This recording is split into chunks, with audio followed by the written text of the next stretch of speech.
조용한 지하철에 한 아빠 같은 분이 아이들을 데리고 이제 전철을 탑니다.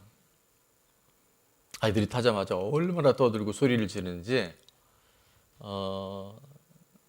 조금 지나가다가 승객들 중에 많은 사람들이 얼굴을 찌푸리기 시작해요. 도저히 보다 못한 한 어른이 찾아가서 그 아버지 같은 분에게 얘기를 합니다. 아니, 아이들이 어떻게 이렇게 떠드는데 가만히 계십니까? 그 아버지가 창가를 물끄러미 쳐다보고 있다가 그 얘기를 듣고 깜짝 놀라서 죄송합니다. 사실은 제 아내가 병원에 있었는데 방금 제 아내가 죽었습니다. 그래서 저도 뭘 어떻게 해야 될지 모르겠고 아이들도 앞으로 어떻게 해야 될지 몰라서 아이들이 저렇게 떠든 것 같습니다. 용서해 주십시오. 그렇게 얘기했대요. 여러분, 잠시 전까지는 정말 그렇게 비난과 어떻게 저렇게 무책임한 아버지가 있을까 했던 그 많은 사람들의 시선이 딱 그 얘기를 듣자마자 불과 10초, 20초 만에 완전히 바뀌어버렸어요. 긍휼한 마음, 그 아이들에 대한 치근한 마음, 앞으로 이 가정이 어떻게 살아갈까에 대한 정말 안타까운 마음이 그 전철 안에 타고 있던 사람들에게 다 동일하게 그런 마음이 들었어요. 이런 일들이 왜 생길까요? 여러분, 똑같은 상황이고 사건인데 잠시 전까지는 비난하고 판단하고 또 그것에 대해서 정죄했던 많은 사람들의 이 시선이 그 상황이 무엇인지를 듣고 나니까 뭐가 생각이 바뀌고 관점이 바뀌는 거예요. 보는 눈이 바뀌는 거예요.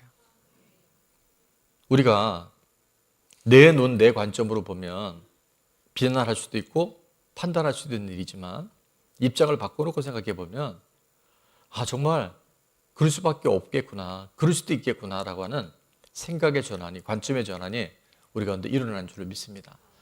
그래서 이걸 뭐라고 그러냐면 패러다임 시프트라는 단어를 쓰는데 이 패러다임의 변화가 오는 거예요. 오늘 우리가 살아가는 많은 사건들, 만남, 또 사람을 통해서 하나님은 내 관점, 내 생각으로 보지 말고 다른 말로 하면 객관화라고 하는 단어가 있어요. 다른 말로 하면 주님이 보시기에 이것이 무엇인가를 잘 분별할 수 있는 이 마지막 때를 살아가되 오늘 말씀처럼 분별하고 주의하라고 말씀하셨는데 정말 내 생각, 내 눈으로 바라보지 않고 하나님의 눈, 하나님의 말씀의 눈으로 볼 수 있는 분별력 있는 저와 여러분 될 수 있기를 주의 이름으로 축원합니다. 그래서 오늘 본문은 우리 신앙인들이, 믿음의 사람들이 어떤 관점으로 살아가야 될 때에 대한 아주 놀라운 기준을 우리에게 말씀해 주고 있어요. 오늘 1절 말씀의 배경이 나와 있는데요. 바리새인과 사두개인들이 와서 예수를 뭐하여? 시험하여 라고 말합니다. 예수님 앞에 와서도 하나님의 아들이 눈앞에 계시는데도 여전히 시험하는 사람들이 있을 수 있어요. 저는 우리 좋은 나무 교회 안에는 단 한 사람도 예수님을 시험하여 만나는 것이 아니라 믿음으로 만날 수 있기를 축원합니다. 그들이 뭘 구했냐면 하늘로부터는 표적 보이기를 청했다라고 말씀하세요. 이 질문을 받은 예수님은 그 표적에 대한, 그러니까 쉽게 얘기하면 이런 거죠. 이제까지 그 많은 표적을 봤단 말이에요. 바디메오가 눈을 뜨고 또 물이 변하여 포도주도 되고 예수님을 따랐던 많은 표적들이 좀 있었는데 그들은 진짜 화끈한 표적을 좀 보여달라고 지금 얘기하는 거예요. 그때 예수님의 대답은 매우 심플합니다. 2절에 보니까 예수께서 대답하여 이르시되 너희가 저녁에 하늘이 붉으면 날이 좋겠다 하고 3절에 보니까 아침에 하늘이 붉고 흐리면 오늘은 날이 굳겠다 하나니. 그러니까 그 전날 하늘이 붉으면 아침에 안개가 많이 끼면 그 낮은 날씨가 좋을 것을 예측할 수 있다는 거예요. 그러면서 너희가 날씨는 분별할 줄 알면서 시대의 표적은 분별할 수 없느냐라고 물어보셔요. 표적을 따라가는 신앙이 있어요. 표적을 보고 믿음을 이어나가는 사람들이 있어요. 그래서 예수님은 4절에 결론적으로 이렇게 말씀합니다. 한번 다 같이 읽어볼까요? 악하고 음란한 세대가 표적을 구하나 요나의 표적 밖에는 보여줄 표적이 없느니라 하시고 그들을 떠나 가시니라. 자, 이 시대가 어떤 시대냐면 악하고 음란한 세대예요. 그러니까 이 악과 음란이라는 것이요, 예수님 없이, 말씀 없이 살아가면 우리 누구도 자유롭지 않아요. 그래서 표적을 구하는 사람의 특징 중에 하나는 뭐냐면 그 마음이 악하고 음란한 거예요. 세상의 것들 추구하고 나 중심적으로 살아가는, 그래서 이 세대가 표적을 구하지만 예수님이 보여주시는 유일하고 최종적인 표적이 뭐냐면 뭐라고 말씀하셨어요? 요나의 표적이다 말씀하세요. 여러분, 요나의 표적이 뭘까요? 요나의 표적, 선지자 요나가 하나님 분명히 니느웨로 가라고 말씀하셨는데 불순종해서 다시스로 가다가 큰 풍랑을 만나게 되고, 그 다음에 어떻게 돼요? 큰 물고기에 이제 삼킨 바 되어져서 정말 3일 동안 거기서 살았고 3일 후에 정확하게 다시 들어가다가 그는 니느웨로 다시 돌아와서 그 땅에 도착하게 돼요. 자, 이 요나의 표적은 뭘 의미하냐면 바로 예수님이 저와 여러분의 죄를, 온 인류의 죄를 한 몸에 다 뒤집어 쓰시고 십자가에 매달려 돌아가신 사건, 그리고 3일 만에 죄와 죽음의 연소를 뚫고 부활하신 바로 십자가와 부활이 바로 요나의 표적이라는 거예요. 그래서 오늘도 예수님을 믿는 사람은 이 죄로부터 누구도 자유할 수 없지만 이 죄로부터 승리하고 죄를 이길 수 있는 힘이 예수님의 십자가를 통해서, 부활을 통해서 열려져 있는 줄로 믿습니다. 자, 요나를 통해서 약속해 주셨던 이 확실한 표적, 십자가 부활 외에 어떤 표적을 보여줘도 사람들은 일시적으로 믿는 것 같은데 다시 옛날로 돌아갈 수밖에 없어요. 결국 믿지 않은 그들을 예수님은 함께 할 수 없어서 그들을 떠나시게 됩니다. 마가복음 16장에 보면 암송 구절이기도 한데 믿는 자들에게 이런 표적이 따르리 말씀하시면서 첫 번째는 그들이 내 이름으로 귀신을 쫓아내며 어둠의 영혼 따라갈지어다, 새 방언을 말하게 될지어다, 뱀을 집어 올리게 될지어다, 무슨 독을 마실지라도 해를 받지 않게 될지어다, 병든 사람에게 손을 얹은 즉 나을지어다. 그런데 말입니다. 중요한 것은 이 표적이 매우 유의미하고 중요한 것은 맞는데, 그럼 왜 표적을 주셨는지, 왜 요나의 표적밖에 없다고 말씀하셨는지 우리는 정신을 잘 차려야 돼요. 아싸, 나 병 고쳤어, 응답받아서 나 정말 그토록 내가 해결할 수 없던 문제가 해결됐어, 이거 필요하죠. 근데 이 표적을 주신 이유, 이런 하나님의 초자연적인 역사를 허락하신 이유가 있다는 거예요. 그게 바로 마가복음 16장 맨 마지막 끝절이 뭐냐면 20절인데요. 20절 이렇게 말씀합니다. 다 같이 한번 같이 읽을게요. 제자들이 나가 두루 전파할 때 주께서 함께 역사하사 그 따르는 표적으로 말씀을 확실히 증언하시니라. 아멘. 자, 제자들이 나가서 복음을 전하는 거예요. 예수님의 십자가 부활을 전할 때 주님께서, 성령께서 함께 역사해서 그 따르는 뭘 주시냐면 표적을 주신다는 거예요. 표적이 목적이 아니고요. 표적은 하나의 도구라는 거예요. 저 옆에 분에게 표적은 도구입니다. 그러면 이 표적을 왜 주셨냐면 뭘 정언하라고? 말씀은 바로 예수님이 말씀이셔요. 하나님이 말씀으로 줬어요. 그래서 말씀을 확실히 증언하라고 주신 게 바로 표적이라는 거예요. 근데 우리는 표적에 너무 우리의 포커스가 맞춰 있다 보니까 하나님이 어떤 분이신지, 예수님의 십자가 부활인지 뭔지를 우리가 때로는 놓치고 살아갈 수 있다는 것을 예수님은 말씀을 통해서 우리에게 지금 또다시 가르쳐 주고 계세요. 표적 자체가 아니라, 응답 자체가 아니라 그 표적을 허락하신 그분, 응답과 인생의 모든 문제의 해답이 되신 예수 그리스도를 잘 전하는 것, 그것이 바로 우리에게 표적을 주신 하나님의 확실한 이유고, 또 그 표적을 통해서 우리가 사명이 있는 줄로 믿습니다. 자, 표적을 통해 주신 약속이 첫 번째는 뭐냐면 따라합니다. 예수님은 살아계십니다. 말씀은 반드시 이루어집니다. 예수님을 믿으면 우리도 부활하여 천국에 갑니다. 자, 이걸 뭐 하라고요? 잘 전하라고. 이걸 모르고 살아가는 내 가족들과 이웃들에게 이걸 잘 전하라고 표적을 주셨다는 거예요. 자, 적용 질문입니다. 첫 번째, 내가 경험한 표적은 무엇인가요? 자, 내가 경험한 표적. 두 번째 질문은 그 표적으로 말씀이신 예수님을 전한 적이 있나요? 아마 많은 분들이 있을 거예요. 전도하기 제일 좋은 건요, 내가 하나님을 만나서 변화된 나의 표적과 간증을 나누면 들어요. 들려요. 그리고 주님께 나와요. 그래서 이 표적을 통해서 말씀이신 예수님을 잘 전하잖아요. 그러면 내 영혼도 또 다른 영혼도 살리고 섬기게 되는 줄 믿습니다. 자, 세 번째 질문은 다 같이 읽을게요. 그 표적으로 예수님을 전해야 할 사람은 누구인가요?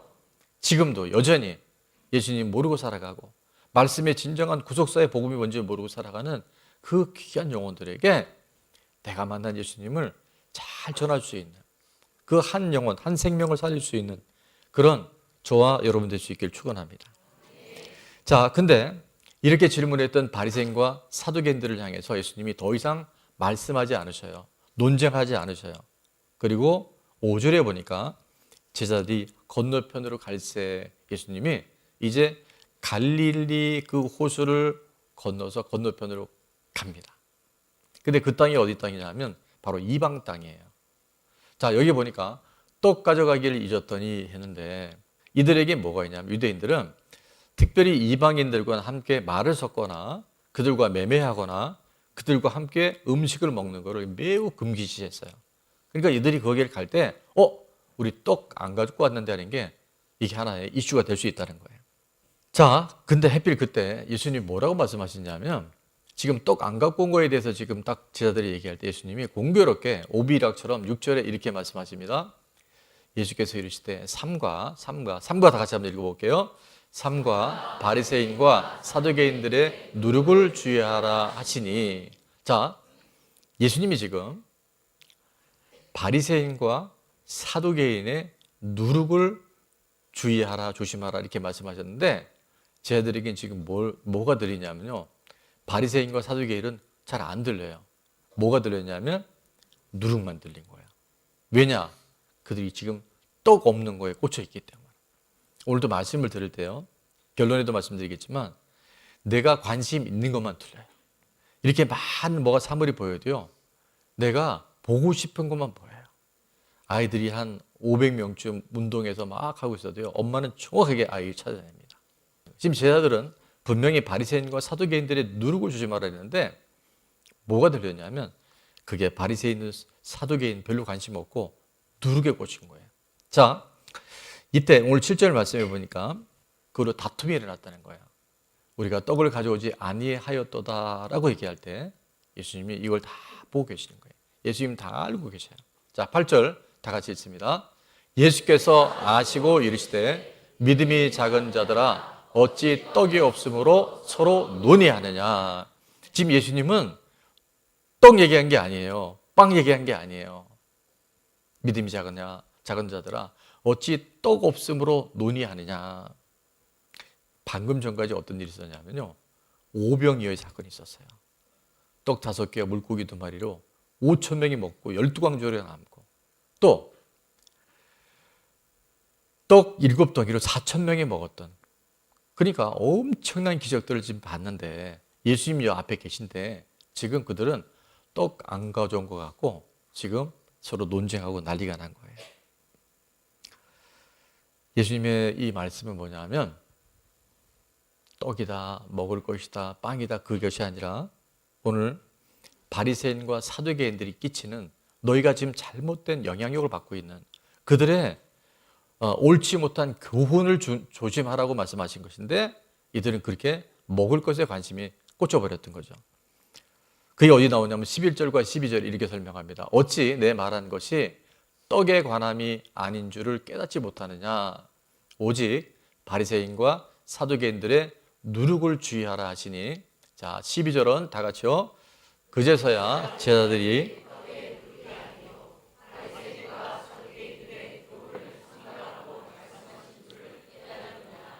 아멘. 그래서 이게 먹는 떡이 아니고 떡의 누룩이 아니고 뭐라고요? 바리새인과 사두개인들의 교훈. 그들이 지금 끼치고 있는 무언가 믿는 하나님의 사람들에게도 영향을 끼치고 있는, 나도 모르게 은근히 그것에 지배를 받는 그 교훈을 삼가하고 조심하라고 지금 말씀하신 거예요. 자, 그래서 저는 오늘 우리가 주의해야 할 누룩을 두 가지로 살펴볼 텐데, 첫 번째는 바리새인의 누룩이에요. 따라합니다. 율법주의.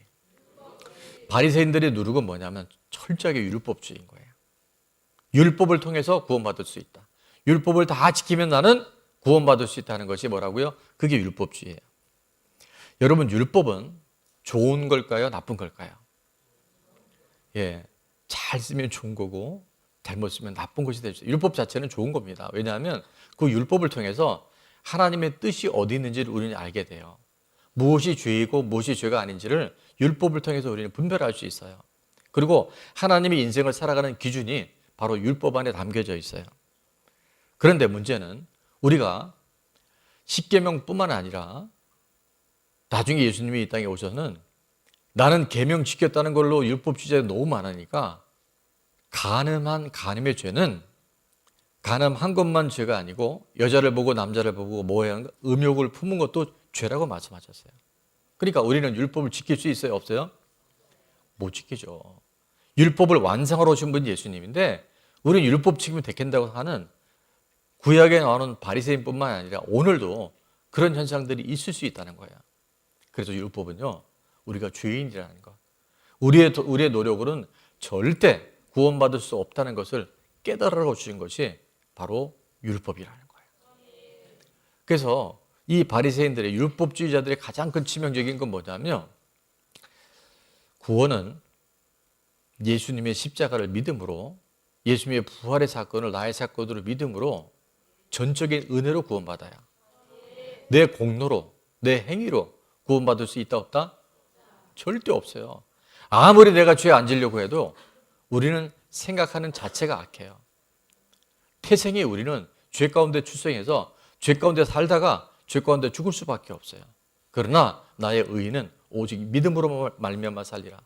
예수님의 십자가가 나의 십자가임을 믿는 그 사람들에게는 구원의 역사가 일어난 줄 믿습니다.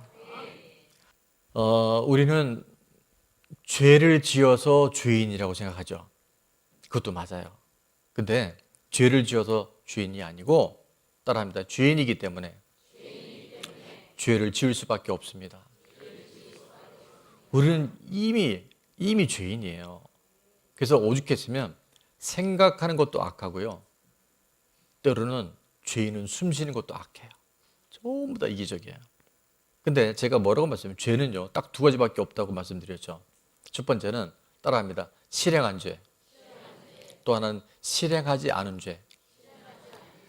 내가 실행했다고 해서 죄고 실행하지 않는다고 죄가 아니라 죄는 다 동일한 거예요. 근데 우리가 이걸 못 깨달으니까 나는 죄를 안 범해서 나는 죄인이 아니야라고 착각한다는 거예요. 또 하나는 들킨 죄와 들키지 않은 죄가 있어요. 그래서 우리는 안 들켰기 때문에 실정법에 나는 지금 선고를 받거나 감옥 가지 않았기 때문에 나는 죄인이 아니야라고 지금 나 속는 거예요. 자, 우리 안에 이 죄라는 부분에 율법주의자들처럼 내가 죄 안 짓고 죄 안 지려고 노력하면 나는 구원받을 수 있고 나는 죄인이 아니다라는 이 착각에서 우리는 벗어나야 돼요. 다만 율법이 우리에게 주는 큰 교훈이 하나 있는데, 율법을 통해서 받는 은혜가 있는데 그건 뭐냐면 율법은 거울 효과라는 게 있어요. 오늘 여러분들이 특히 여자분들은 화장하러 나올 때 뭘 봤어요? 거울 안 보고 혹시 화장한 분 있으면 한번 손 들어보죠. 자, 거울은 우리 안에 화장이 잘 되고 있는지, 어디에 뭐가 묻었는지 안 묻었는지, 치아에 밥 먹고 나서 고춧가루가 꼈는지 안 꼈는지 거울은 그거를 잘 비춰줘요. 그런데 말입니다, 거울이 내가 얼굴을 잘 단장하는 데 도움은 되지만 거울이 실제 내 얼굴을 예쁘게 할 수 있다 없다? 없죠. 도움은 줄 수 있지만 그 자체가 아무리 거울 갖고 갔다가 얼굴에 발라도 무슨 얼굴이 예뻐지겠어요. 다만 그 율법의 거울을 통해서, 말씀의 거울을 통해서 내가 죄인이구나, 내가 죄투성이구나, 내가 노력해서 될 일이 아니구나, 그래서 하나님의 은혜가 필요하고 십자가의 사랑이 필요하다는 것을 우리는 율법을 통해서 깨닫게 되는 줄로 믿습니다. 율법자들이 빠지는 아주 치명적인 단점이 하나 있는데요. 그게 뭐냐 하면 바로 외식하는 거예요. 외식이 뭐예요? 밖에 나가서 밥 먹는 게 외식이 아니고, 외식이란 속과 겉이 다른 거예요. 겉은 굉장히 나는 죄와 상관없는 것처럼 그렇게 경건해 보이지만 그 속은 경건의 능력이 없어요. 속에서는 온갖 죄들, 온갖 판단, 정죄, 시기, 질투, 낙심, 불안, 염려, 두려움이 꽉 차 있는데 겉으로는 아닌 척하고 살아가는 거. 그게 바로 외식하는 사람들인 거예요. 예수님은 이 바리새인들을 향해서 외식하는 자들아 라고 회칠한 무덤이라고. 회칠한 무덤은 겉으로 굉장히 그릇돼 보이는데 그 속에는 썩은 시체가 있는 거예요. 우리들 안에 이 율법주의적인 요소, 바로 바리새인과 같은 사람 앞에 외식하며 살아가는 모든 모습들은 오늘 구속사의 복음 앞에 잠잠하여질지어다. 진실하며 솔직하여질지어다. 오픈하게 될지어다. 죄는, 마귀는 드러내고 인정하고 오픈하면 힘을 잃어버려요. 근데 이 율법자들은 꽉 거기에 묶여 있어요. 나는 아니죠. 나는 쟤보다 낫죠. 평생을 이러다가 주님 앞에 갔을 때 내가 너를 모른다라고 할 수 있는 아주 이 외식의 끝판왕이 바로 이 바리새인들이라는 거예요. 그래서 이 바리새인들의 특징 중에 또 하나는 뭐냐면 하나님이 어떻게 보시느냐는 별 관심이 없어요. 그럼 뭐에 관심이 있을까요? 사람이 나를 어떻게 평가하는지. 오늘 우리 안에 이 바리새인적 요소 때문에 아무도 보는 사람 없을 때는 온갖 죄를 짓고 속에서는 온갖 더러운 것들을 다 품고 있으면서 사람들 보는 앞에서는 아닌 척, 찬양할 때, 기도할 때, 저처럼 말씀 전할 때, 말씀 들을 때 너무 거룩한 척. 이게 바로 누구다? 바리새인이라는 거예요. 그게 바로 율법주의라는 거예요. 그게 바로 외식주의라는 거예요. 오늘 그것이 인정되어지고 그것이 드러내고 고백되어질 때 외식주의 모든 틀은 벗겨지게 될지어다. 그 행위와 결과를 가지고 다른 사람을 판단하고 정죄하고 나보다 잘하는 사람들은 시기 질투하고요. 못하는 사람은 아예 무시해버리는 거예요. 그게 바로 외식주의자들, 율법주의자를 갖고 있는 이 바리새인적 요소라는 거죠. 율법의 조문은 알아요. 율법은 다 외우는데 구약을 달달달달 다 외우는데 율법의 정신, 율법을 주신 하나님의 그 뜻이 무엇인지는 나와 상관없이 살아가는 마치 AI가요. 나레이션은 잘하는데 그 안에 생명이 없잖아요. 오늘 그런 바리새인의 율법적인 요소가 우리 좋은 나무 공동체 안에 저와 여러분 안에 이제 정돈돼야 할 줄로 믿습니다. 자, 적용 질문 첫 번째는요. 오직 믿음으로, 오직 은혜로 살아가는데 누리지도 못하고 감사하지도 않으며 내 열심, 내 노력으로만 살아가고 있지는 않나요? 이게 바로 율법주의라는 거예요. 우리는 은혜로 살아가고 믿음으로 살아가는 줄 믿습니다. 그런 사람은요, 누릴 수 있어요. 그런 사람은 감사가 넘쳐나요. 두 번째, 내게 주신 은혜와 감사는 무엇이며 믿음으로 극복해야 할 것은 무엇인가요? 그래서 우리가 이 감사를 어떻게 쓰는 게 이렇게 중요해요. 그리고 믿음으로 반응하면요, 말씀이 들릴 때, 구속사가 들릴 때 믿음으로 순종하잖아요. 그럼 그게요, 내 힘이 아니라 주님의 도우심으로 우리가 그거를 극복할 수 있어요. 환경이 바뀌는 게 아니라 내가 믿음으로 반응하니까 주님이 도와주셔서 이겨낼 수 있어요. 이 이야기가 뭔지는 앞으로 듣게 될 겁니다. 자, 마지막 세 번째는 다 같이 한번 읽습니다. 바리새인과 같이 판단 정죄하고 있는 사람은 없나요? 주의해야 할 누리기 뭐냐면 따라합니다. 세속주의. 사도계인의 누룩은 바로 세속주의를 말하는 거예요. 세속주의는 어렵게 설명할 필요 없어요. 세상에 속해서 살아가는 게 세속주의예요. 보이는 게 전부인 거예요. 돈만 많이 벌면 돼, 성공하면 돼, 좋은 대학 가면 돼, 행복한 결혼 이루면 돼, 나쁘지 않아요. 근데 그게 끝이에요.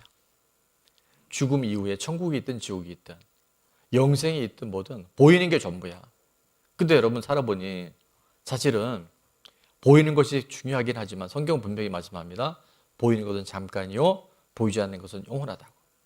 보이는 것은 보이지 않는 것들로 말미암았어요.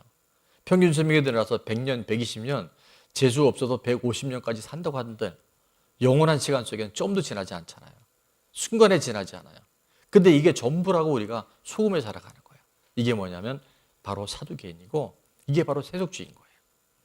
우리가 보지만요. 재벌들, 대통령, 장관, 국회의원, 장군 또 뭐 있습니까? 여러분 부러워하는 게 교수 나쁘다는 게 아니에요. 근데 그게 전부면 그게 가장 불행한 거예요.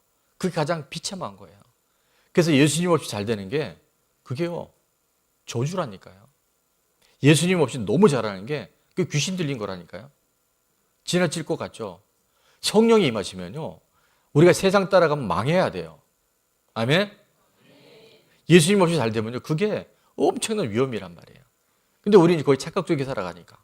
예수님 없이도 잘 살면 돼. 돈 벌면 돼. 병만 고치면 돼. 소화, 그 다음에 어떻게 하자는 거예요. 그 끝이 얼마나 비참한데. 그래서 이 바리새인들은요. 천국에 대한 소망도 없다고 얘기하고 사도행전에 보면 그들은 따라합니다. 부활도 없다. 부활에 관심이 없어요. 오직 지금 이 땅에서 잘 먹고 잘 살면 돼요. 내 새끼 잘 키우면 돼요. 그것이 그들의 믿음의 목적이라는 거예요. 그들은 왜 종교생활하는지, 그들은 왜 신앙생활하는지, 하나님을 믿는다는 이유는 뭐냐면요. 영원한 천국이 아니라 이 땅에서 잘 되는 것. 이 땅에서 떵떵거리고 사는 것. 이것이 바로 우리가 피해야 할 사두개인의 누룩, 바로 세속주의라는 거예요.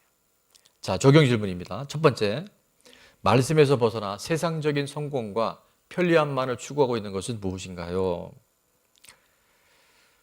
오늘 나눔에 이번 한 주간 동안 여러분이 한번 잘 내 안에 있는 이 사두개인적 요소를 우리가 이제는 포착해서 이제 이거를 드러낼 때 힘을 잃어버리게 될 줄 믿습니다. 자, 두 번째는 다 같이 읽을게요. 오늘이라도 불러가시면 가야 하는 인생인데 만약 오늘 죽는다면 천국 갈 수 있나요? 제가 한 달에 한 번 꼴은 이 질문을 푹푹 들어갑니다. 왜냐하면 언제 죽을지 몰라요. 그죠? 5분 후를 모르는 게 우리 인생이에요. 그렇다면 죽을 준비를 잘해야 돼요. 천국 준비를 잘해야 돼요. 그래서 우리는 바리새인도 아니고 사두개인도 아니고 우리는 어떻게 살아가냐면 예수님 중심. 그래서 율법주의도 아니고 세속주의도 아니라 바로 복음주의. 구속사의 주인공들로 한 사람 한 사람 귀하게 살다가 주님 품으로 돌아가야 할 줄로 믿습니다. 자, 그런데 말입니다. 오늘 바리새인과 이 바리새인의 율법주의와 사두개인의 이 세속주의가 달라도요. 좀 다른 게 아니라 얼마나 다른지 아세요? 네. 끝에서 끝이 달라요. 공통점이 하나도 없어요. 그들은 어떻게 두 사람의 두 부류의 비슷한 공통분모를 찾아본다고 한들 하나도 없는데 딱 하나 공통점이 있습니다. 예수님이 없다는 거예요. 예수님이 빠져있다는 거예요. 이들한테는요. 예수님이 없어요. 그리고 전부 내 열심 아니면 이 세상에 성공고 잘 먹고 잘 사는 거. 이게 공통점이라는 거예요. 신구약 전체에서 이 성경 전체에서 여러분 예수님이 빠지면 어떻게 될까요? 예수님이 빠지면 그게 율법주의로 갑니다. 행위 중심으로 가요. 지켜라. 그렇게 하지 마라. 또한 예수님 없는 인생은요. 우리가 교회를 열심히 다녀도 너무나 자연스럽게 세상을 따라갈 수밖에 없는 세속주의자로 우리가 흘러갈 수밖에 없어요. 이 세상 가운데 살다 보면 육신을 입고 있기 때문에 자연스럽게 인기, 돈, 또 사람들의 눈, 세상의 편안함, 좋은 차, 좋은 집 전부 그런 쪽으로 흘러갈 수 있다는 거예요.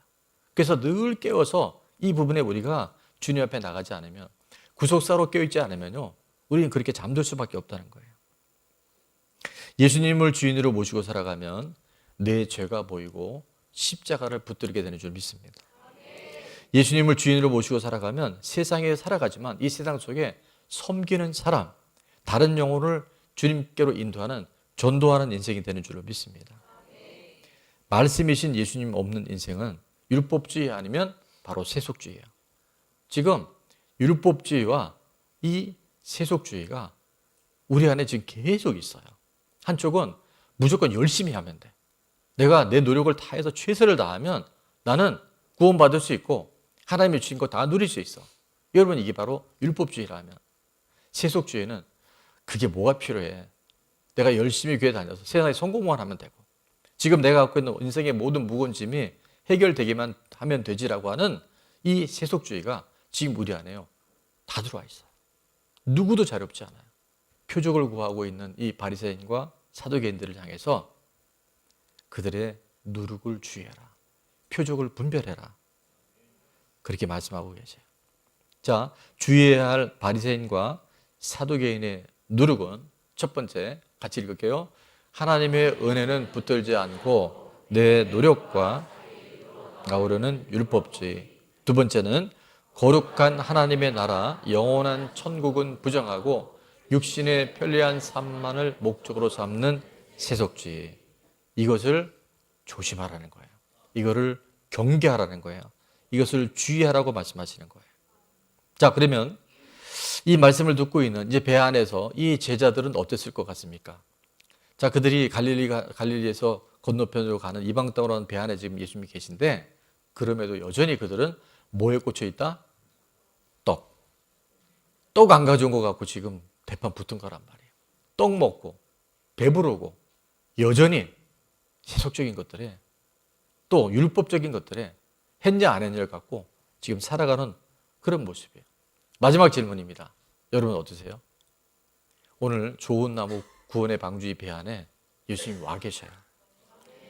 예수님이 그 수많은 이적과 죽은 나사로를 살리셨고, 오병이어 7병이어를 통해서 5,000명 4,000명을 먹이고도 12광주를 남는 그분이 지금 우리와 함께 하시는데도 우리는 여전히 내가 좀 더 잘해야 되는데, 아니면 지금 배가 고픈데, 지금 내 안에 문제가 있는데, 그것에 우리가 함몰되어져서 예수님 지금 내 앞에 계시고 내 안에 계시고 우리 인생 가운데 와 계심에도 불구하고 주님 없이 살아가는 율법주의, 세속주의, 우리 안에 피해갈 수 없는 거예요.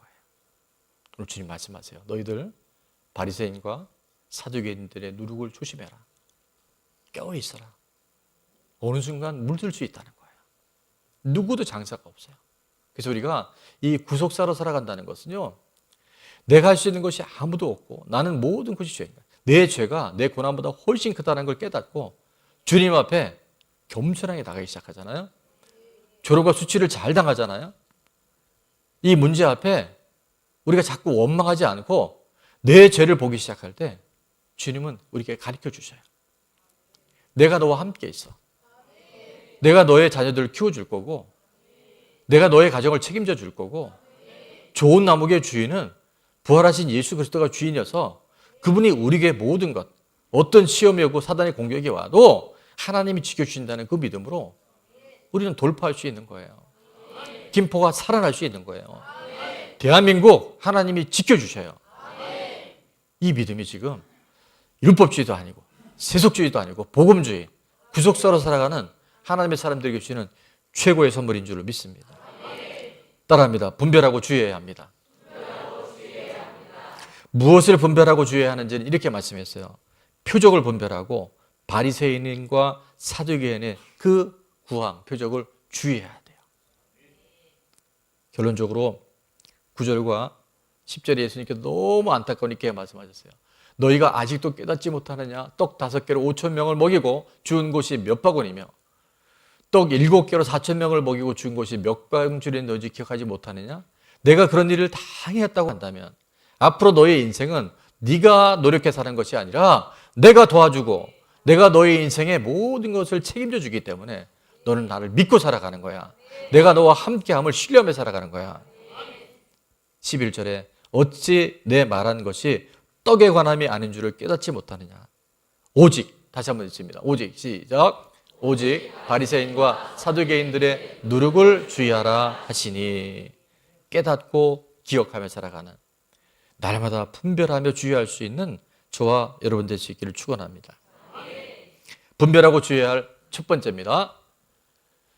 표적의 의미를 잘 분별해야 합니다. 뭐라고? 말씀 전하라고. 예수님 살아계시다고. 오늘 죽어도 예수 믿는 사람 천국 갈 수 있다고.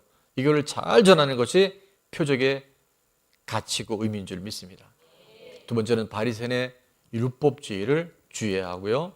마지막 사두개인의 세속주의를 주의할 때 정말 종교생활이 아니고 의무감이 아니고 주님 주신 특권과 누림과 자유를 통해서 문제가 와도 예상치 못한 어려움이 와도요. 그 어려움과 문제와 고난을 넉넉하게 이길 수 있는 하늘의 것을 구하며 산다. 이 땅에 예수 그리스도의 이 구속사의 복음을 붙들 때마다 우리는 살아나게